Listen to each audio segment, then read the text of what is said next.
Good morning. আজ রবিবার, ছেলে আর ছেলের বাবার আজ ছুটির দিন।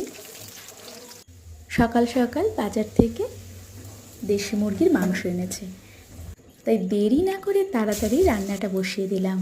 প্রথমে আলুটাকে ভেজে নিলাম ভালো করে, তারপর ওই তেলে একটু গোটা গরম মশলা ফোড়ন দিয়ে পেঁয়াজ কেটে রেখেছিলাম সেটাকেই ভাজতে দিলাম। তারপর বাটা মশলা, তবে মশলাই ছিল আদা, জিরে, ধনে, গোলমরিচ, রসুন আর একটু লঙ্কা। মশলাটা একটু কষানোর পরই আমি মুরগির মাংসটা দিয়ে দিলাম। এবার ভালো করে কষতে হবে ধীরে ধীরে। যত বেশি কষানো যাবে মাংসের স্বাদ আরও বেশি বেড়ে যাবে। ঢেকে ঢেকে কষানোতে না অনেকটা জল বেরিয়ে এসেছে। এইভাবে বেশ খানিকক্ষণ কষানোর পরে ভেজে রাখা আলুটা আছে সেটা দিয়ে দিলাম। এবারে একটু নেড়ে চেড়ে গরম জল এবার অনেকক্ষণ ফুটতে দিয়েছিলাম।